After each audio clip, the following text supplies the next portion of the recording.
आर्य सुमंत,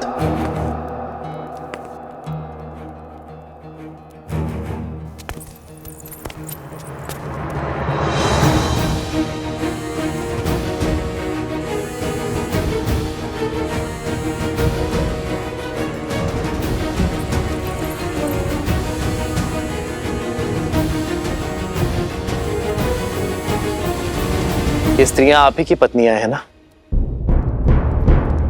आप ही के घरों की स्त्रियां हैं ना? मैं आज तक यही सोचता था कि जिन परिवारों तक राज्य की शासन व्यवस्था और सुविधाएं नहीं पहुंची है, जो परिवार पिछड़ गए हैं, जो निर्धन है, केवल उन्हीं परिवारों में स्त्री और पुरुष के बीच भेदभाव की समस्या है। केवल वही स्त्रियों को सम्मान नहीं मिलता। परंतु जब मेरे कहने पर आर्य सुमंत ने सत्य का पता लगाया तो यह पता चला कि सबसे अधिक अज्ञानता और असमानता उच्च कहलाने वाले परिवारों में है। यदि समस्त अयोध्या पवित्र होने निकली है तो अयोध्या का कोना कोना पवित्र होगा।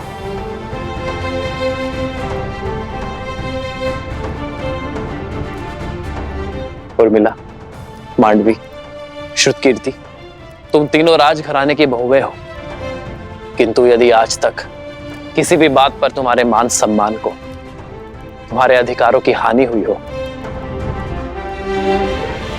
तो तुम ध्वनि उठा सकती हो। इस रघुकुल में आना, रघुवंशियों का मान पाना तो हमारा सौभाग्य है।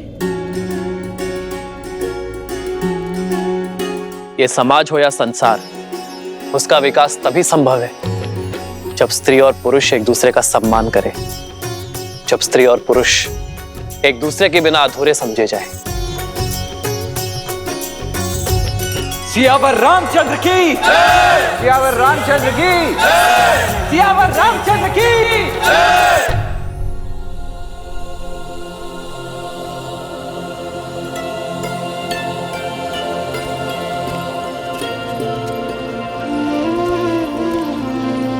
भैया, लव भैया,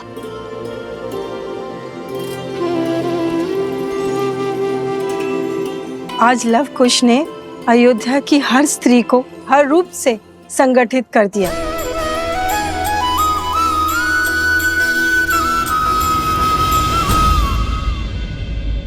अरे शीघ्र फूल दो, मुझे पूजा करनी है। अरे पहले हमें दे दो, घर का कार्य समाप्त करके व्यापार के लिए निकलना है।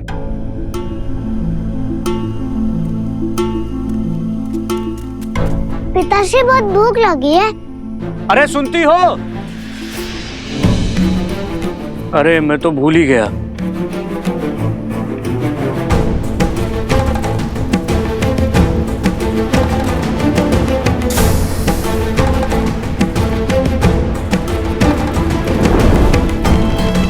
अब करो सभी कार्य स्वयं। प्रतिदिन स्त्रियां कितना कष्ट उठाती हैं, तुम लोगों को अब ज्ञात होगा।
अब पत्नी का स्मरण कर रहे हैं।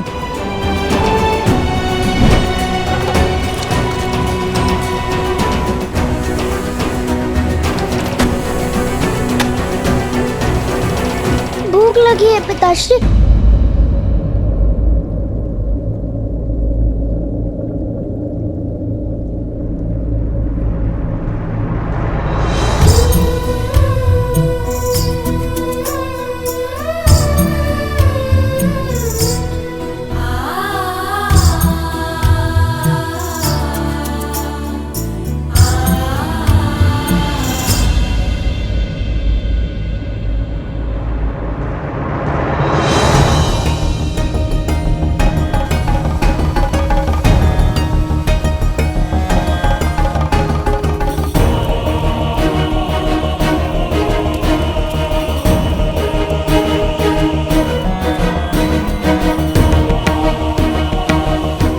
तनिक पुष्प देना भैया। आज अवकाश है, कल लेना।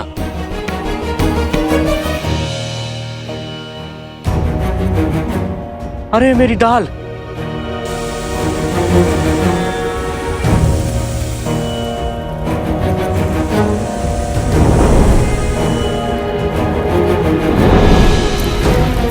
अग्नि! अग्नि!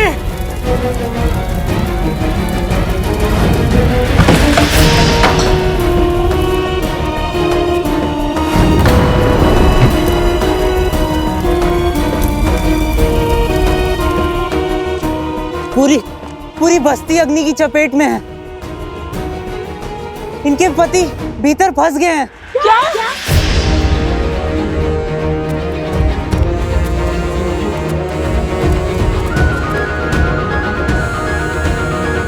देखा भैया, जब बात परिवार पर आई तो ये कोमल और अबला कहलाने वाली स्त्रियां इतनी प्रचंड हो गई जैसे ये अपना घर नहीं संसार बचाने निकली हो, युद्ध करने आई हो। ये युद्ध ही तो है, मान का, सम्मान का, अधिकार का। और तुम देखना, हर बार की भांति इस बार भी नहीं जीतेंगी।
सभी पुरुष सुरक्षित हैं, किंतु ये अग्नि तो बढ़ती जा रही है।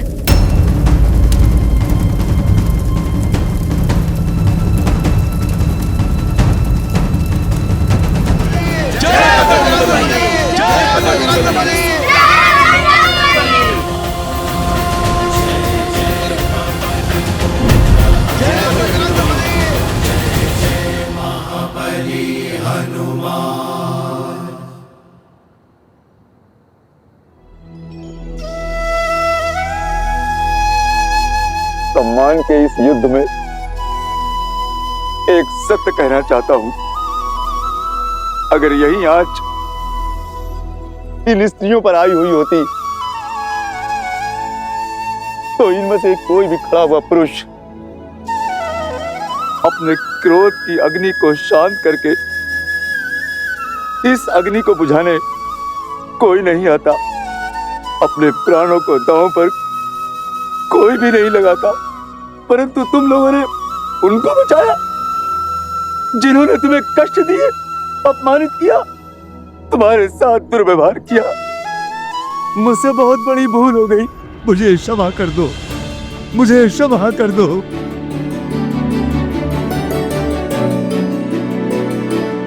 मुझे क्षमा कर दो, हमें क्षमा कर दो, क्षमा कर दो। नहीं नहीं, आपका स्थान यहाँ नहीं, हमारे हृदय में है। हमारा सिंदूर बनकर माथे पे चमकना है। आप तो हमारा बल है, आपको यूं निर्बल धरा पर हम नहीं देख सकते। हमें तो बस हाथ से सम्मान चाहिए, साथ चलने का अधिकार चाहिए।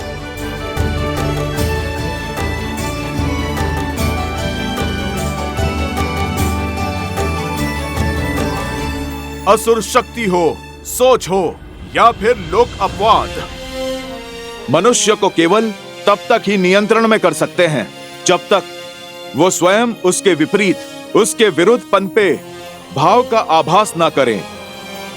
मन के कोने में छिपा एक छोटा सा द्वेष का भाव, जो वैसे तो व्यर्थ लगता है, कई बार असुर शक्तियों के बहकावे में आकर लोक अपराध की आंधी में बहकर धीरे धीरे बढ़ता जाता है और उसका अंधकार मन की सभ्यता के प्रकाश पर हावी हो जाता है।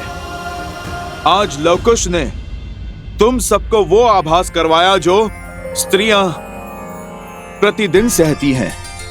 उनकी योजना ने तुम्हारे भीतर छिपी भलाई को जगाया है और उस सुखता के प्रकाश ने तुम्हारे ऊपर छाए हुए अंधकार का अंत किया है।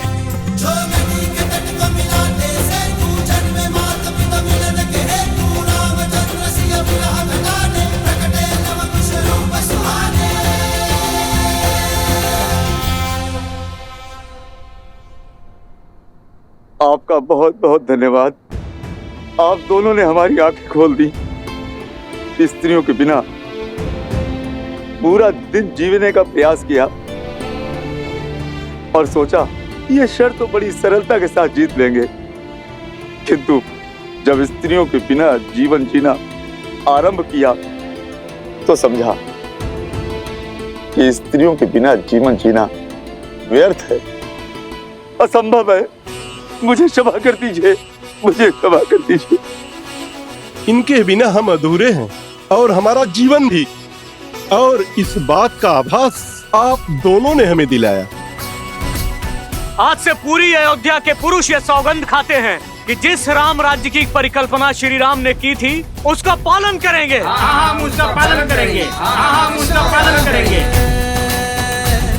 देखो स्वराज अब आया है।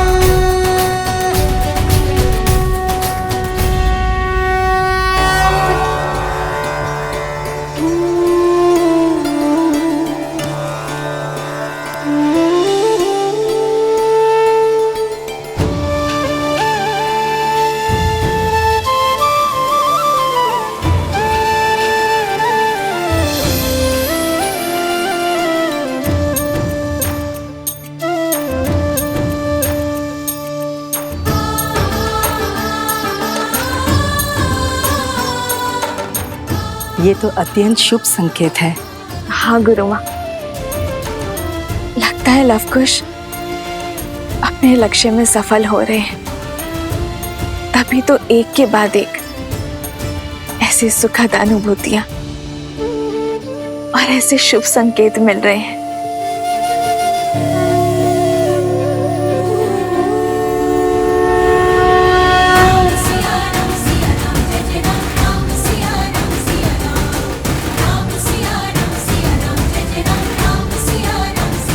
प्रभु, आज हम सभी लोग आज आपके समक्ष अपने अपने अपराधों की क्षमा मांगने के लिए आए हैं।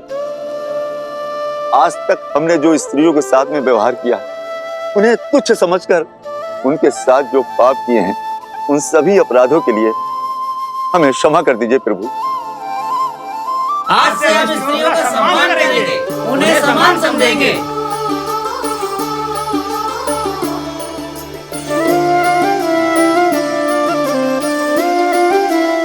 शीघ्र ही समय आएगा जब अयोध्या से हर मलिनता नष्ट हो जाएगी,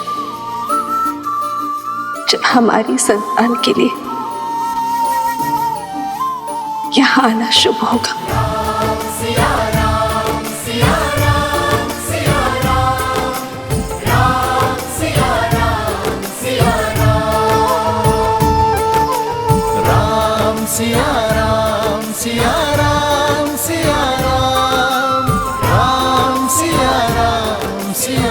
आप सभी के मन का ये परिवर्तन ही राम राज्य की नींव है। अधर्म और अन्याय का पथ छोड़ धर्म के पथ पर चलने का संकल्प सबसे बड़ा प्रयास है।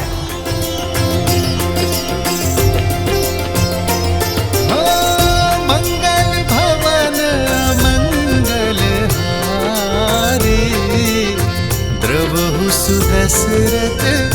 वज्र विहारी।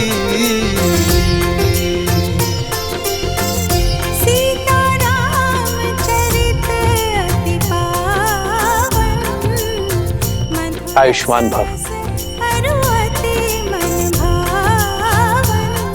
समाज की बड़ी पीढ़ी ये प्रयास करती है कि आने वाली पीढ़ी के संस्कारों में परिवर्तन ना हो, किंतु जब नई पीढ़ी अपने संस्कारों की रक्षा के लिए पुरानी पीढ़ी से द्वंद्व करे तो समाज में शुभ परिवर्तन आता है।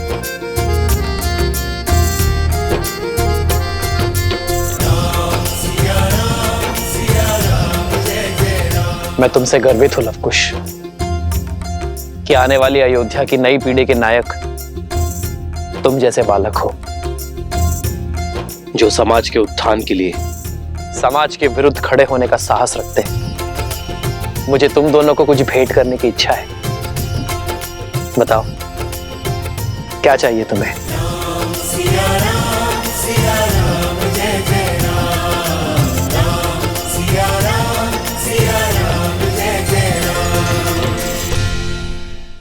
हमारे यहाँ आने का केवल एक उद्देश्य पूर्ण हुआ है, दूसरा उद्देश्य अभी शेष है। क्या है दूसरा उद्देश्य? बताइए ना, आपका यहाँ पर आने का दूसरा उद्देश्य क्या है? उद्देश्य का वृक्ष विश्वास के जल से सींचा जाता है और प्रभु श्री राम, आपको हम पर तनिक सा विश्वास तो हो ही गया होगा ना, तो उसी विश्वास को थामकर एक बार पुनः कर दीजिए, फिर अपनी इच्छा कहेंगे नहीं, साक्षात दिखा देंगे आपको। जब पिछली बार तुम दोनों से मिला था, तुम्हारे मन में कई प्रश्न और हाथ में धनुष थे, किंतु इस बार तुम्हारे हाथ में वीणा और मन में जो भाव है उसे समझने के लिए कल तक की प्रतीक्षा करनी होगी।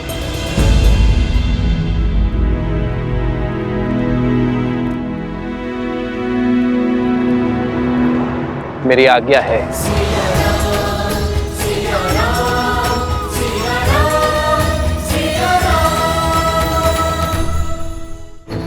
राम की मर्यादा और सीता का समर्पण है उनके पुत्रों में,